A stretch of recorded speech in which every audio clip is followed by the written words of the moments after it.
Lý Phóng nó có tốt chưa? Nó là của nó có chữ cá của nhau. Nó có tiền. Nó thở về ta đó. Có cá à? Cá hầm. Lý lo ít chả lên nói đi chả. Cái châu phải. Nó cho ít. Có mát sốt nè. Lo. Bên nó chỉ tàu lì luôn. Cái chỗ cái này. Cái bọc ăn à?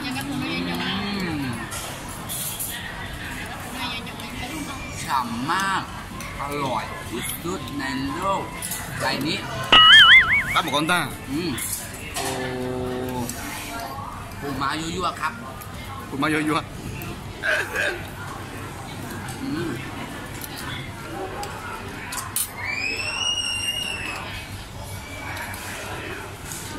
ไอ้นู้นเราเป็นตัวหมูเชียวนั่นเป็นตัวน้อง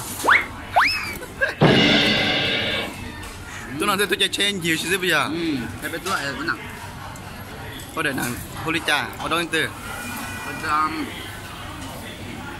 đi lên bên nào không chơi rồi đó chị đi à chúng tôi nó sẽ trốn nè ồ được chưa chị là cái mình bỏ bên tít chua là từ phe này nó oa chưa bên này sẽ bóc tôi muốn nói ha bóc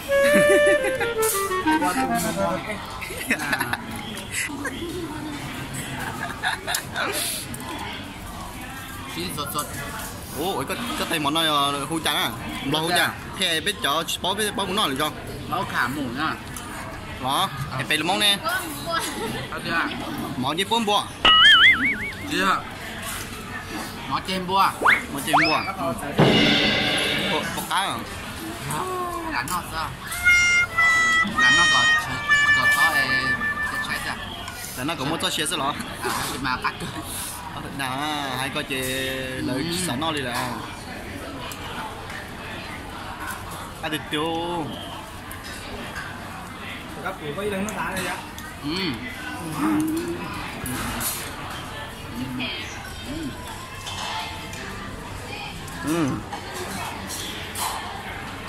cái này chưa à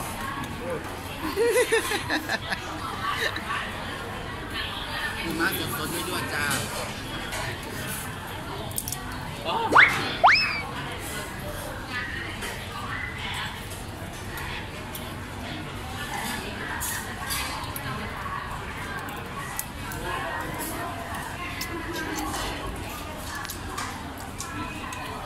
น้ำหวานนี่หรอ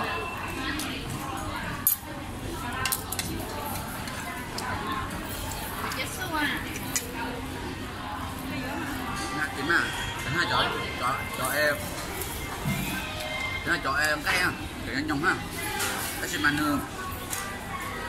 miếng luôn sắp lại wow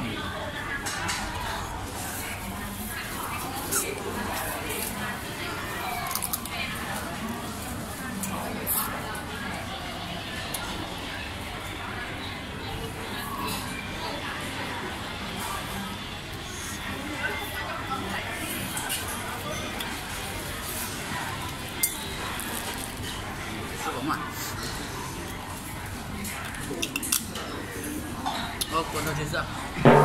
Cuốn đâu chưa?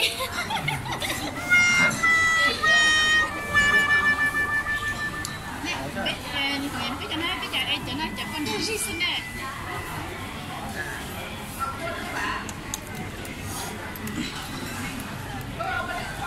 Ngon. Đây nè.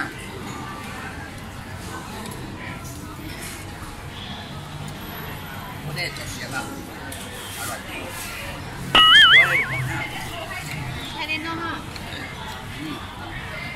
Telepon lang sa lamang ya.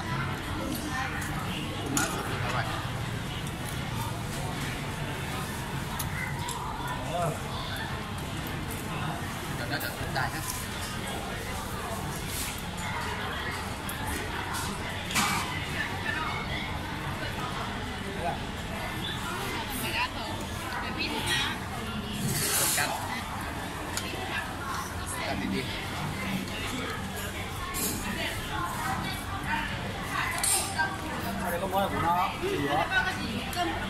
chùa đó các đó chị nè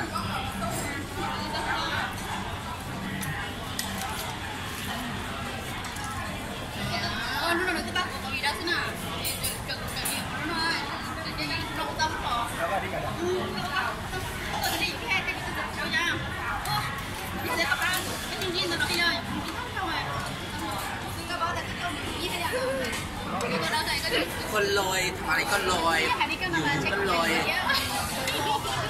Cái tiền nâng gia nó dưới này lọ, con lòi à.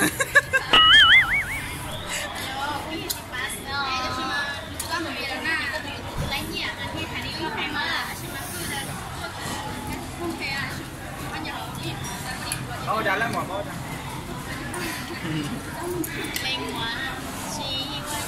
Hết. Nhớ cửa. Sai cha có độc của mình đi, ăn rồi thành quả. Như thế thành quả.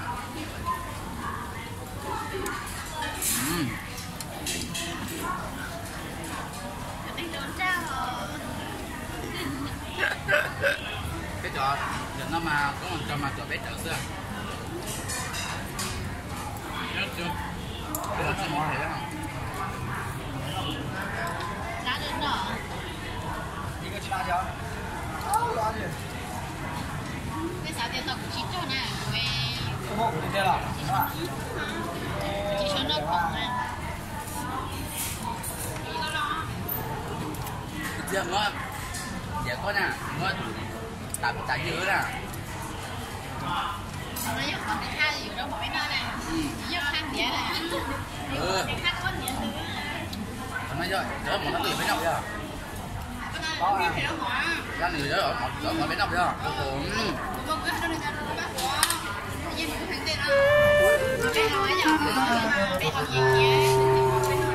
mà nó nửa bên nó nè. Cái sủi có thể tự đi.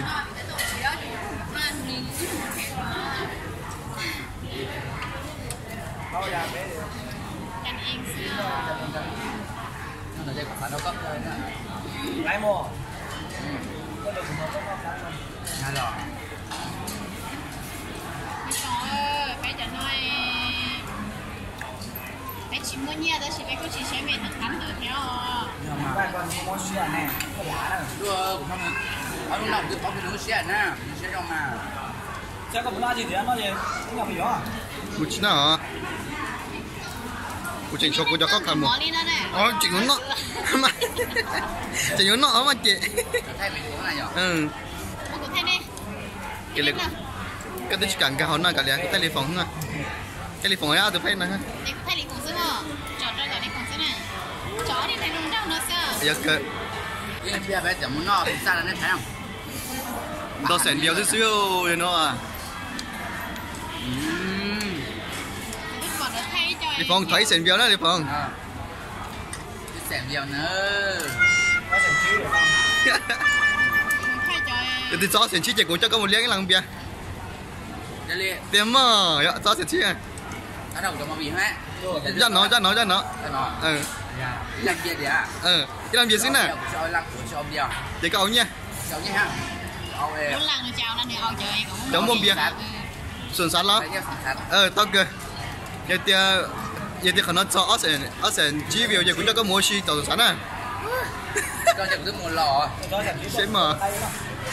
Đó. Đi tiến lên trên đây luôn à? Cho sáng trên cái liền. Đó. Bây giờ hay tiền cho ở sèn chi giờ tôi cái nào đó. Nó cho cái Nên xí tí lý cho nó. Siêu tiền cho sèn chi giờ siêu tôi cái nào. nó để tôi Đây nó ứ màu kia à? Ok. Cô thấy còn nói thiệt thì đừng nó cũng cho giờ ở sèn chi biểu giờ cái lên là cái liền. Họ đưa tao nè. Nghĩ chồng ở tao. Nghĩ gì ở tao. Họ đưa tao nè. Họ đưa tao chơi đi đỏ thành cái kèm. Nó, nghe tay cái hồng bia. Yeah. nè mấy đứa nó mở tôi thu lại mấy đứa nó mở à mấy đứa nó mở đánh thu vậy Đó. Nên là biết là Đúng rồi, đá gì rồi, đá rồi. Nó là một riêng của bé tôi theo à.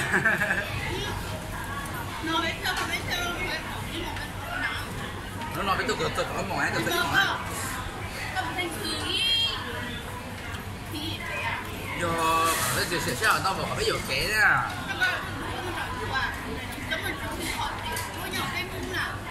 tiểu Đây ơi, cái thứ ngọt là kiểu nhà cái đây chỉ phải chỉ phải rồi. Nó đuổi ăn được. Sâu. gì chết Nó đuổi sâu á. đứng nào đi cha đó rồi Ôi chà. Trong tí này rồi. nó cho chị nó cũng cho cái lúc mà cho nó cho là chủ nó cho là khọt đấy Nó có củ á phải không?